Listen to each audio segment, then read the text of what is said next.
মাংস সিদ্ধ এই যে বসিয়ে দিলাম। অল্প পরিমাণে আমি মশলা দিব, যে মরিচের গুঁড়া দিলাম 2 চামচ, কারণ মশলার পরিমাণ সবসময় কমই দিতে হয়। হলুদের গুঁড়া দিলাম 1 চামচ, আপনার জিরা গুঁড়া দিলাম, বাটা জিরা শেষ হয়ে গেছে তা গুঁড়া দিয়েছি। আদা রসুন বাটা দিলাম, এটা একসাথে বাটা ছিল। আর পরিমাণ মতো আপনার লবণ দিয়ে দিব, এই যে পরিমাণ মতো লবণ দিয়ে দিচ্ছি।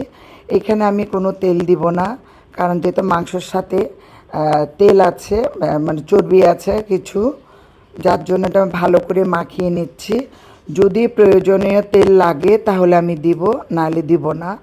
আর এই মাংসটাকে আমি হাফ ডান সিদ্ধ করব, কারণ ফুল সিদ্ধ করব না, কারণ বেশি সিদ্ধ করলে মাংসগুলো ছেড়ে যায়।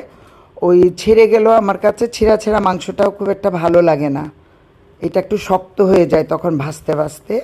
এই যে আমি এখন চুলাটা জ্বালিয়ে দিলাম, একটু নেড়ে চেড়ে দিলাম। এখন আমি একটু হাত ধোয়া পানি দিয়ে দিব, কারণ মাংস থেকে পানি উঠবে, তাই বেশি পানি দিলাম না। এখন আমি ঢাকনাটা দিয়ে দিলাম। ধন্যবাদ।